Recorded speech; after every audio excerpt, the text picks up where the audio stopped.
நமக்குள்ள ஒரு social conscious, சமூக அக்கறை. நான் எந்த கட்சியும் கிடையாது இன்னைக்கு வரைக்கும். இப்போ வேணா இருக்கலாம் ஒரு கட்சியில் சேர்ந்துட்டேன் நான்.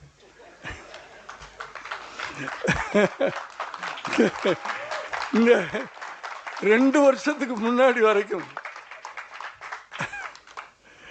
இப்போ நான் தாவேக்கா இல்லைன்னு சொல்ல, 2 வருஷத்துக்கு முன்னாடி வரைக்கும் நான் எந்த கட்சியிலும் இல்லை. ஆனால் எனக்கு அறிஞர் அண்ணாவை பிடிக்கும், பெரியாரை பிடிக்கும், கலைஞரை பிடிக்கும். எனக்கு இந்த 1987 கலைஞரை அரெஸ்ட் பண்ணி கொண்டு போனாங்க. எனக்கு கஷ்டமாக இருந்துச்சு. ஏன்னா கலைஞரை நான் அண்ணன்னு கூப்பிடுவேன். என் அண்ணனை அரெஸ்ட் பண்ணிட்டு போகிறாங்க, கஷ்டமாக இருந்துச்சு. 3வது நாள் கலைஞரின் நீதிக்கு தண்டனைன்னு கதை நான் விளம்பரம் கொடுக்குறேன். அப்போது அவர் எதிர்கட்சி தலைவராக இருந்தார். எம்ஜிஆர்ன்ற ஒரு பவர்ஃபுல் பவர் ஆண்டுகிட்டு இருக்கு. கலைஞரின் நீதிக்கு தண்டனைன்னு தந்தியில் நீங்களாம் அந்த ஜென்ரேஷன் பார்த்துருப்பீங்கன்னு நினைக்கிறேன். ஃபுல் பேஜ் விளம்பரம்.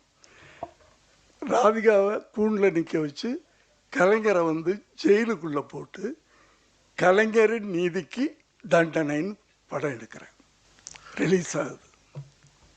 சிஎம் கூப்பிட்டு வர்றாரு. எப்படி இருக்கும்? தப்பு நடக்குதுயா. நான் சொல்கிறேன், சினிமாவில் எங்கிட்ட ஒரு ஆயுதம் இருக்குது, அதை நான் யூஸ் பண்ணுறேன். என்ன நடந்தாலும் பரவாயில்ல. இப்போல்லாம் அப்படி எடுக்க முடியாது.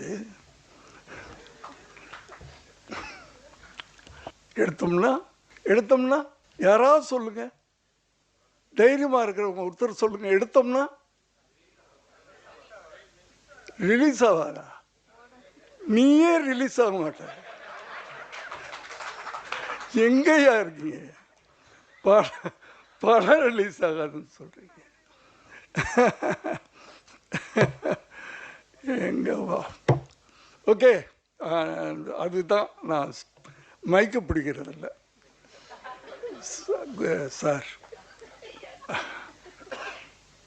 நான் விழாக்களுக்கே போகிறதில்லை சார். இப்போது இன்டர்வியூ கொடுக்கறதில்ல. ஏன்னா எனக்கு இங்கே என்ன நினைக்கிறனோ அது அது பாட்டுக்கு வந்துக்கிட்டே இருக்கும். அப்படியே நான் என் சினிமாக்களும் அப்படி தான், என்னுடைய சுய வாழ்க்கையும் அப்படி தான். நீங்கள் கொண்டாந்து மாட்டி விட்டீங்க. ஓகே, அதாவது ஒரு முறை தான் வாழ்கிறோம், பிறக்கிறோம், சாக போகிறது ஒரு தடவை தான். இதுக்கிடையில் நம்ம அப்படி வாழ்ந்துட்டு போயிடலாமே. எதுக்கு தினம் பயந்துட்டு வாழணும்? எதுக்கு தினம் பயந்துட்டு வாழணும்? ஒரு தடவை தானப்பா சாக போகிறோம். என் பிளட்டு தான் இப்போ.